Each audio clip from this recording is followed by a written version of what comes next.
Sveiki ir vėl su tavimi Elvyra, Finansų baba. Konsultuoju solo verslus mokesčių optimizavimo klausimais, fiziniams asmenims padedu susidėlioti asmeninius finansus. Padėkit, gelbėkit, užpuolė mokesčių inspekcija. Gavau laišką iš VMI, ko jie čia dabar nori iš manęs. Ką turiu dabar padaryti? Eilinį kartą sulaukiau pagalbos prašymo ir, kaip ir dažnu atveju, jau palaiko.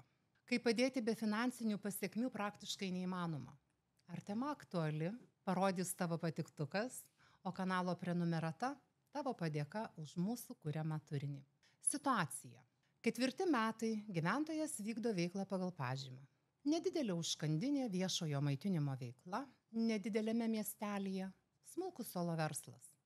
Pajamų milijonų negeneruoja, bet ir badu nemiršta. Vykdo savo žmogus ramiai individualią veiklą pagal pažymą, turi samdomą darbuotoją, kasmet deklaruoja pajamas, susimoka mokesčius, žodžiu, standartinė situacija. Ir štai 4 veiklos metais praėjus keliems mėnesiams pajamų deklaracijos pateikimo gauna meilės laišką iš VMI. Ta laišką aš jums perskaitysiu. Gerbiamas mokesčių mokėtojų. Skirdami ypatingą dėmesį ekonominės veiklos sritims, kuriuose nustatoma pajamų neapskaitimo ir mokestinių pažeidimų rizika ir vykdydami priskirtas funkcijas, primename, kad kiekvienas mokesčių mokėtojas privalo mokėti mokesčius, laikydamasis mokesčių teisės aktuose nustatytos tvarkos.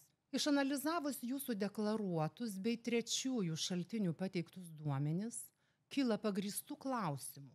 Ar visos gautos individualios veiklos pajamos yra deklaruojamos bei mokesčiai sumokami teisingai? Atkreipiame dėmesį, kad per pastaruosius 3 metus jūsų deklaruotos išlaidos sudaro daugiau nei 80% visų pajamų.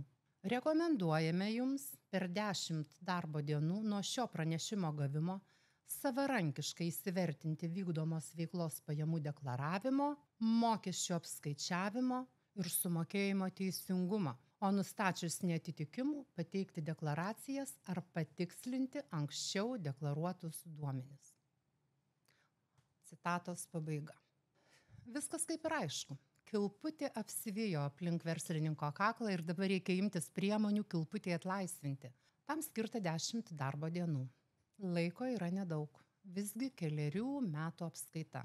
Ką iš viso reiškia toks mokesčių administratoriaus dėmesys? Tai reiškia, kad VMI stebi verslininko ekonominę veiklą ir lygina pajamas su kitais tokią pat veiklą vykdančiais. Sakykime, tokio pat pobūdžio užkandinė kitame nedidelėme miestelyje generuoja 2 didesnės pajamas ir sumoka žymiai daugiau mokesčių. Arba, jei ir negeneruoja didesnių pajamų, kažkodėl patiria mažiau išlaidų. Ne 80% kaip minėto atveju, bet sakykime 50%. Visumoje esmė ne 80% išlaidų. Galbūt pirmais veiklos metais pirkta daug inventoriaus ir nenori, jei tai neilgalaikis turtas, tenka patirti tokias išlaidas ir tokiu būdu smūgiškai sumažinti pajamas. Bet ne kelis metus iš eilės. Esmė, tikėtina, apskaitytos ne visos pajamos. Tuoj pagrįsiu savo teiginį. Dažnai gyventojas vykdydamas veiklą pagal pažymą laviruoja ant tapimo PVM mokėtojų ribos. Ką jis daro tokiu atveju? Taip, teisingai, slepia pajamas.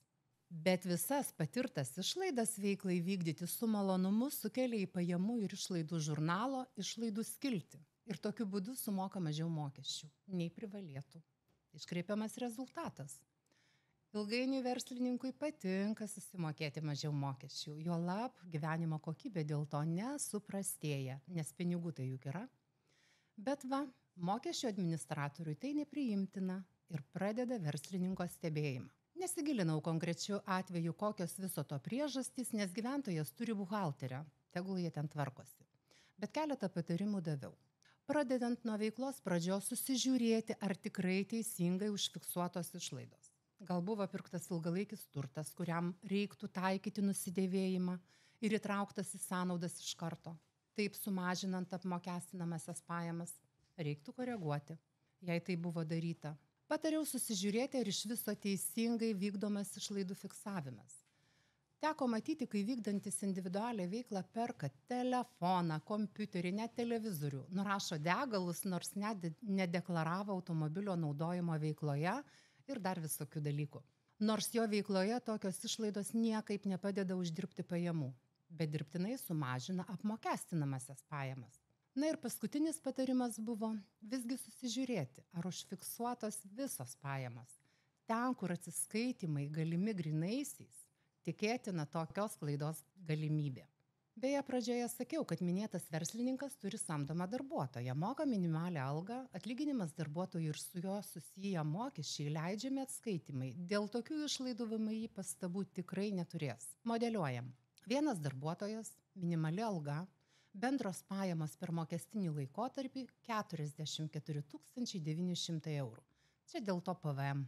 Laviravimas ant lyno.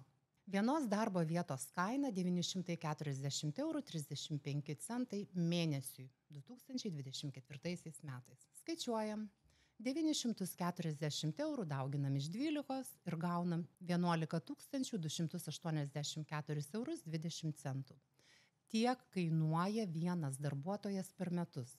Visai nemenka suma lyginant su pajamomis. O dabar pažiūrėkim, kiekgi pats darbdavys, išlaikydamas darbuotoją, gauna gryno pelno, atlyginimo kitaip sakant.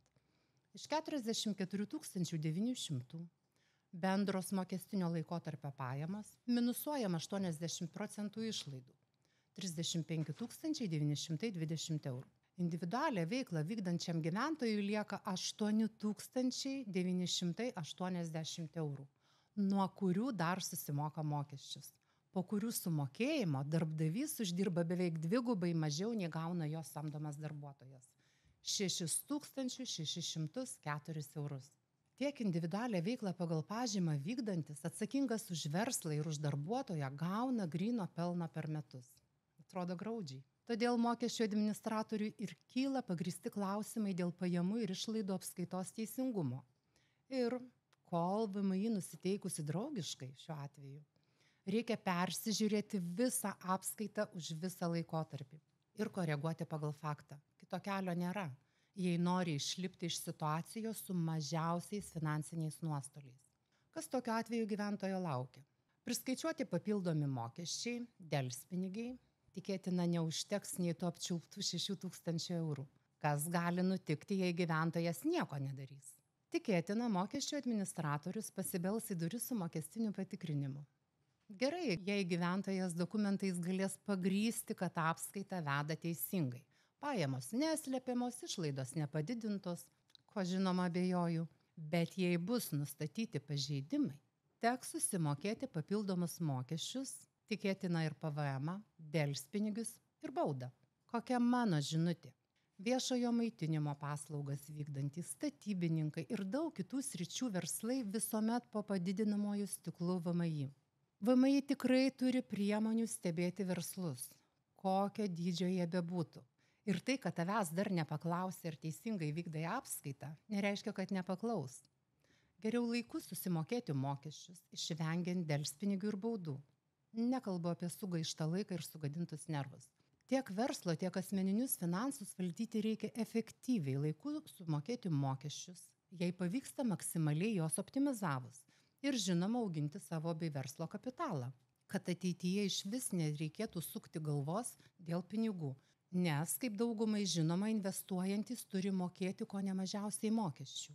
Efektyviam taupimui aš pati naudoju šio video rėmėjo Freedom24D sąskaitą. Gaunu palūkanas kiekvieną darbo dieną vien už pinigų laikymą sąskaitoje. Išsiimti galiu kada noriu arba kada reikia, bet neimsiu, tegul auga mano pinigų medis. Gaunu iki 5,31% metinių palūkanų. Aprašyme rasi nuorodą. Spausk drąsiai, užsiregistruok ir pradėk kaupti. Naudotis tikrai labai nesudėtinga. Tad nelauk ir išnaudok pasiūlymą. Šiandien tiek. Ačiū, kad žiūrėjai.